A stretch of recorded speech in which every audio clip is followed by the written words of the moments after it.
Last week we ended the video with a question. Is it too late? The question was in reference to a concern some of you may have had where you realize that you've been living with a lot of stress, anxiety, and you're concerned that there may have been damage to the memory and learning centers of your brain. And so the question was, is it too late for me to do anything at this point in my life about any damage that may have been done to my memory and learning centers, my hippocampus and my neocortex? The answer to that is absolutely not. I'm Dr. Jonette. I'm an ER doctor, clinical professor, researcher, mother, as well as a grandmother. This is the channel where we take neuroscience, make it understandable and applicable to your daily life. Also, watch all the way to the end to learn not only why I can emphatically say it's not too late, but also to learn some things that you can do, not only manage your stress, but also possibly also repair any damage that may have been done to your learning or memory centers. At the very end of this video, there will be a link that you can click on and watch last week's video if perchance you missed it. There's a lot of great information there, so make sure you watch it. So why am I able to say so emphatically, no, it's not too late? The reason is because of neuroscience. We now know that because of neuroplasticity, neurogenesis, as well as epigenetics, that it is not too late. Neuroplasticity is the brain's ability to grow, change, and adapt as we go throughout our life. Neurogenesis is the brain's ability to grow and create new brain cells to possibly replace brain cells that may have been damaged or lost. And epigenetics is the brain's ability to upregulate genes for health and vitality or downregulate genes for disease and decay, depending upon the neurocircuitry of our brain. Mr. Thompson lived alone, but Mr. Thompson had not always lived alone. In fact, he had spent most of his life with his lifelong partner, raising 3 children that were now successful, had grown up and had moved to different places around the world.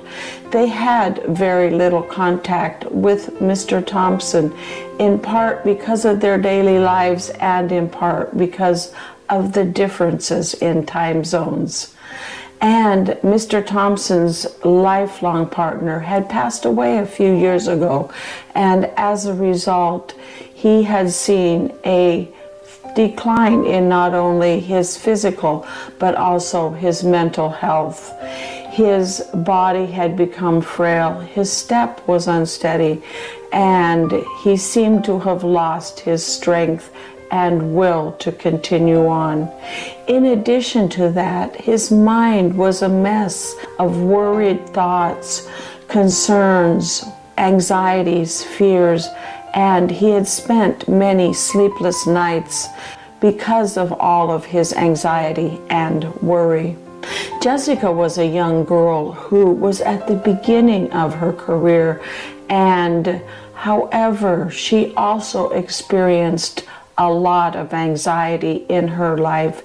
She lived alone, and the challenges of her career, as well as the social interactions and daily interactions of the people that she worked with, were an ongoing emotional struggle for her.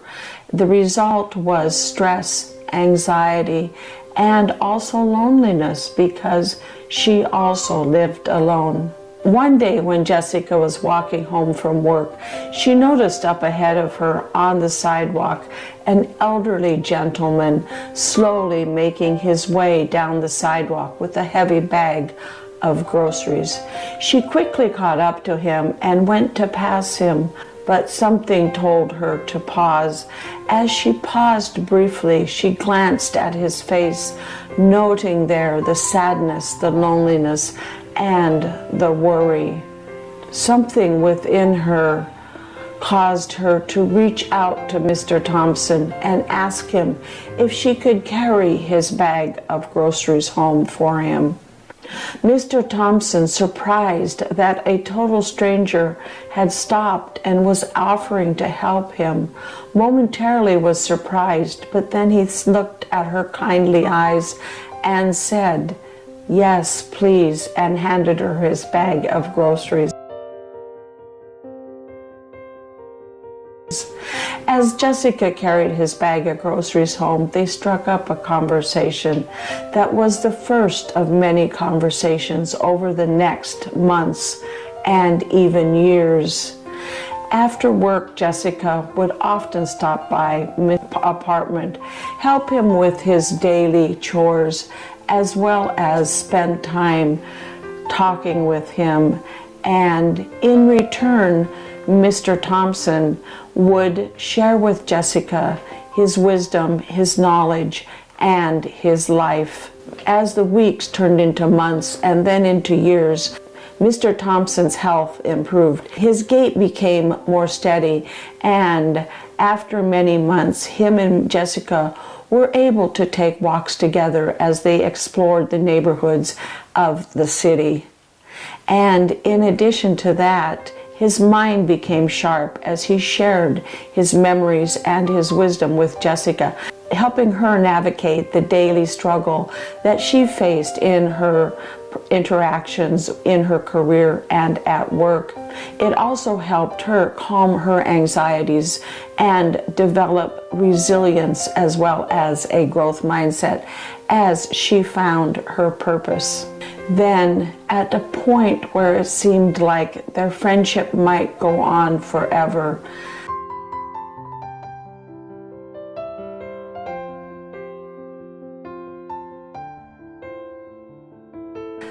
life suddenly threw them a curveball as one night, it was a cold winter evening, and Jessica was getting ready to leave Mr. Thompson's apartment. Suddenly, Mr. Thompson clasped his chest and collapsed to the floor. Jessica frantically called 911 and waited at his side until the ambulance arrived. As the paramedics loaded Mr. Thompson into the back of the ambulance to take him to the nearest emergency department, Jessica raced home to get her car and meet Mr. Thompson at the hospital. I met Mr. Thompson for the first and last time when he was rolled into my emergency room with the paramedics doing CPR, cardiopulmonary resuscitation. His heart had stopped on the way to the hospital, and my team and I worked for some time until it became clear that he would not survive. I pronounced him dead, and our hospital has an area where a physician can meet with the family members after the death of a loved one. It's a quiet, private area where we can break to the family that heartbreaking news of the loss of their loved ones. I asked my staff to direct Mr. Thompson's family to that area and then waited a few minutes until I went to join them to tell them about their loss. As I walked into the room, I noticed there was only one person in the room. It was a young woman quietly sitting off to the edge with tears coming down her face. I walked over and sat down next to her and quietly asked her, "Are you Mr. Thompson's daughter?" A small smile formed at the corner of her mouth as she shook her head and said no. And then she proceeded to tell me the story that I just shared with you. It was the connection as well as the companionship that Mr. Thompson and Jessica had shared that allowed Mr. Thompson's health to improve, his mind to sharpen, as well as help Jessica begin to manage her anxiety, become more resilient, and develop a growth mindset. The neural processes that let them alter their distressing as well as those destructive paths that both Mr. Thompson and Jessica were on prior to their meeting were the neural processes of neuroplasticity, neurogenesis, and epigenetics. At its core, neuroplasticity is the ability of the brain to adapt, change, and grow throughout our lifetime. And we often and historically thought of the brain as being a rigid structure that doesn't change very much.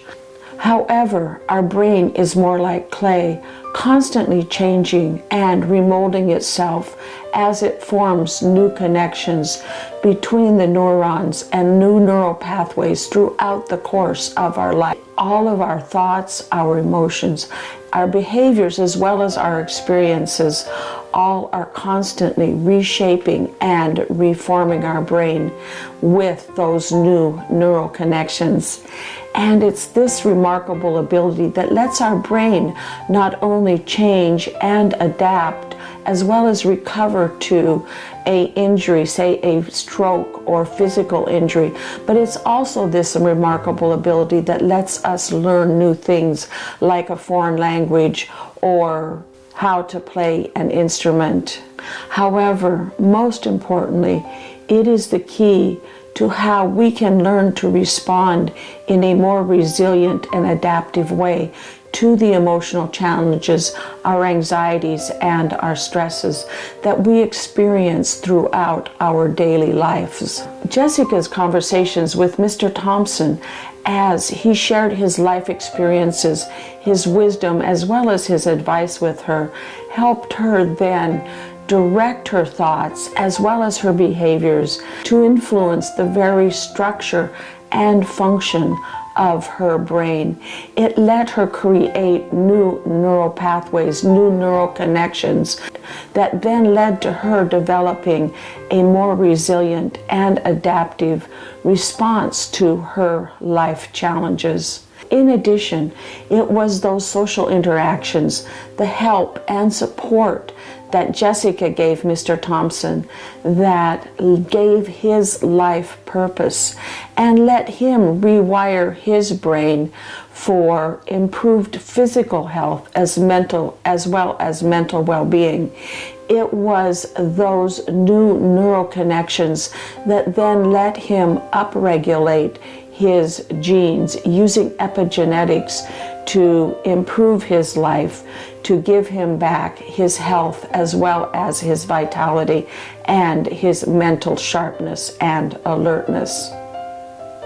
It's time to break free from the chains that may be holding us back with anxiety or negative thoughts and embrace your limitless possibilities, both through neuroplasticity, neurogenesis, as well as epigenetics.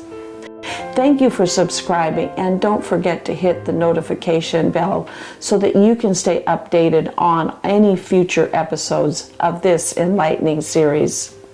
Your support also helps me bring you that valuable content and gets me and my team one step closer to a personal goal of ours, which is to get 10,000 subscribers by the end of this year.